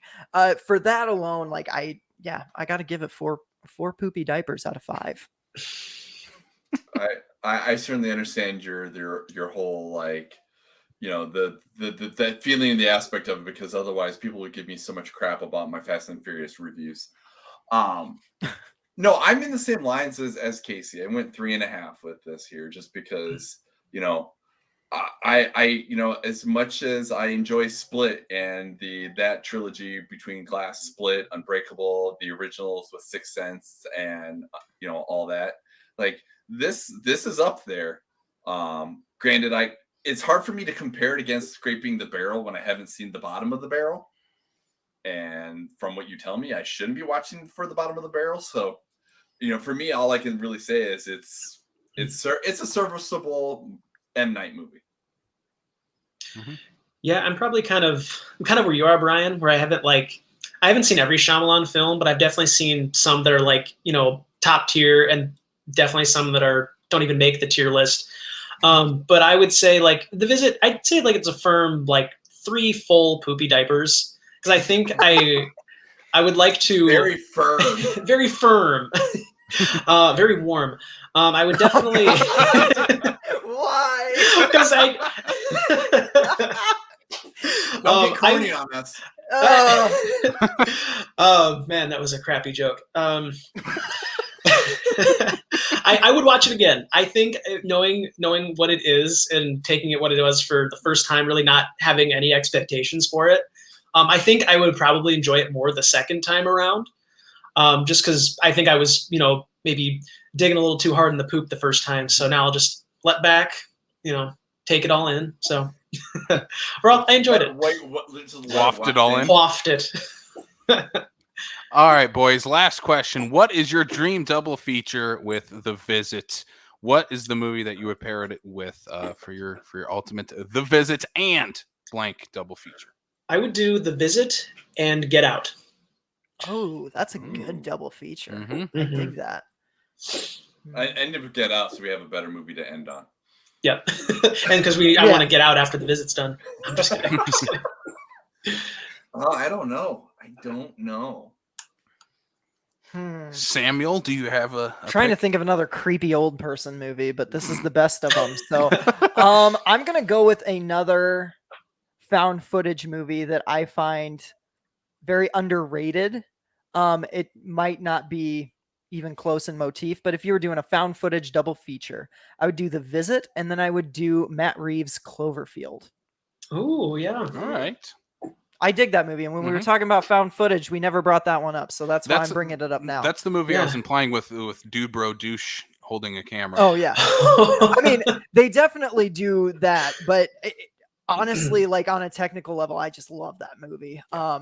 It's On great. a technical level, there's so much shaky cam in that goddamn movie. I wanted to puke like 4 There is times a lot. because it's making me so freaking nauseous. See, and I never watched it in the theater, which is probably why I like it more, because a lot of people that saw it in the theaters have that same kind of complaint, where it was I like, never saw it oh in the god, theater. oh you didn't? Well, see, No. I have a small TV, so I watched it on, like a cheap, crappy, like not crappy, but I watched it on a TV like this. So it wasn't What that built bad. CRT Like TV? these are the best kinds of TVs because Brian, they still have VHS players in them. they are the best kind. Brian, do you have one? I don't know quite where to put this movie just yet, because to me this isn't a straight up horror movie. Like I would put this more on like a thrill. Don't do it, like, Casey. I'm going with the easy option. like the psychological thriller more than it's a horror movie. So I don't know. Casey's gonna pick a really crappy movie to double. You don't this like with. this movie? No, this movie is crap. I hate it. So I'm That's not, what I mean when I said I don't like all Ed Oxenbould really. movies. I like this movie. I'm going to team up Ed with his older sister Olivia, in Better Watch Out, the Christmas horror, like Home Alone-esque horror comedy in a way. Yeah, if What? you like, no, it. I hate telling people not to watch a movie, but like with all that is good and holy within me, I cannot recommend that you watch Better Watch Out. I find it absolutely repulsive. Ugh. I like this movie. So if you're into Christmas horror movies, this is one that should be on your list. It might have made our killer countdown Christmas It horror. did. Did I it? was very upset when it did. As it should. That was one of those episodes that I kept audibly screaming, especially when Black Christmas didn't even make. I did too by the end of it, when Santa's sleigh is played at number 1 by Blake Ginnathan, and we will never let him down for that. My coworkers were laughing at me that day because we were cleaning and I was listening to that episode and I was audibly going like, what the, every time like you guys played a movie. Oh God. Especially that like number 1. I'm like, Blake's like messing with us. Like there's no way Black Christmas isn't the best Christmas horror. I haven't spoke to Blake since. Yep. But anyway, go. Only on Slashlot. Go check out Better Watch Out, because it's a good movie. Unlike what Sam thinks. It's not. It is better than the Suicide Squad. All right, let's get into the plugs for the show. Fighting. I'm out. I will handle them myself. If you like this podcast and have not already clicked off because of these hot takes, you can subscribe to us on Apple, Spotify, Google, Stitcher, Amazon Music, and on YouTube. Brian, where can they find us on social media to yell at me? Your hot takes are like the freaking diapers we've been talking about. They are nice, roasted. Nice and juicy. Oh God, what is wrong with you people? So as for Why following did I agree to this? That's the score I gave the Suicide Squad too. A big old poopy diaper. Facebook, Twitter, Instagram, Letterboxd HQ, all at Backlot 605. On Facebook, you also join the South Dakota Film Community Group, where we talk about films and getting filmmakers together and just having a good time talking about movies. Hey, and speaking of that, we're having another Filmmakers. South Dakota film group meetup here coming up August 25th at Full Circle Book Co-op, 8 p.m. Downtown Sioux Falls. So meet up, join us there, join in the discussion. We're talking movies, we're talking filmmaking.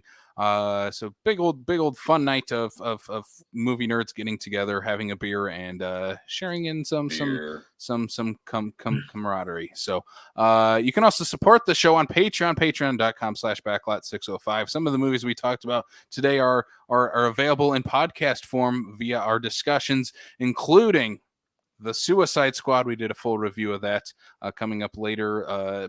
This week will be Don't Breathe 2. We'll be doing a full podcast discussion on that. And we talked about Old as well. So you can join our Patreon there to get those bonus episodes. And special thanks to our patrons, Logan, Blake, Andy, Derek, Lou, Darren, Corey, and John. Thank you so much for helping support the show. And next week, we are finishing M. Night Shyamalan month with The Sixth Sense, a.k.a. not his first movie. No, his third movie. It is his third movie, but the one that brought him to prominence. We're going to end it basically where it all began with The Sixth Sense. Next You should title week. that episode, I Hear Dead People. Boom. Get it? Because it's a podcast. It is a you podcast. Don't see dead people. And on he a says, podcast. I see dead people in the Yeah, movie. You are yeah. correct. Low-hanging fruit, Sam. That's the only kind I pick. That's the only kind you can reach. Yeah, that's fair too. All right, let's get into the plugs for everybody else. Sam, I'll let you go first if you want to plug where they can find you, if you want to plug // and that little comic book thing you're doing. Yeah. I'm Sam the Damned Lens. I co-host a horror podcast with Casey It's and me. Blake Ginnathan monthly. We will Formerly be Blake Ginnathan. He's off the show again. Yeah. We do a monthly horror podcast. This month we're going to be talking about the new French extreme movement, which means we're watching a bunch of gross movies right now that I have to talk about for an hour and a half. No, they're well, the one I watched wasn't, but I'm hoping the other two are. But either way, it'll be a fun discussion. So watch that. You can find me on Facebook, Twitter, and Instagram at SlensArt. And I recently just launched a new comic strip called The Ghoul Fields. It's spooky fun. If you like things like the Addams Family and the Munsters, you're going to like The Ghoul Fields. So go ahead and check it out. I'm going to be trying to do a new comic strip daily on the socials. Dun, So dun, dun. I'm very busy with that right now, and I appreciate any support I can get with it. So Awesome. Go those are check my it out. plugs. Go check out the Ghoul Fields. And let's throw it off to our guest, Max. Where can they find you online and in anything and everything that you are doing? Yeah, guys, you can just find me follow my Instagram. That's Max Hofer, but it's spelled MACSOFER. Post a lot of updates on whenever I'm having short films or if I've done any little silly skits. And you can find all those on my YouTube, which is Climax Productions. So I'll be hopefully releasing at least I plan 2 skits a year. But now actually I'll have Kitman, my latest, actually coming up at SuperCon in October. So that's going to be really fun. Really? Yeah. That is Crazy. insane. I wonder who is doing that. That's us. We're going to be able to get together as a group and watch Kitman. I was unfortunately not at the screening at Last Stop, but what I have heard from everybody that was in attendance was it was a show stealer. So we are expecting the same. No pressure on Max at all for that. Not at all. Not at all. But this was awesome. This was awesome to have you on, Max. We'll definitely have you on again. Yeah, and we're gonna have Max at SuperCon too. So if you want to come check out his movie and talk to him about his hot takes on The Visit, you can do so there. Well, guys, thank you for having me visit the podcast for the first time. This has been a really, really fun experience. This is honestly just been awesome. I don't have many people to chit chat movies with, so this has just been like super cathartic for me. So, Would you say that now that we've done this podcast, our bond is unbreakable? I'm a little split, but yes. New friends. Don't shatter what we have like last night. I'm done with the M Night puns. We did them all. We did them all already. I told you guys earlier, it's getting old. Oh, Oh, use the same joke twice, Oh, Sam. you're praying with anger. That's his first fun fact. There you go. Now that everybody's wide awake, we're going to end this podcast here. Thank you all for listening, and you can check us out next time on the Backlot of South Dakota.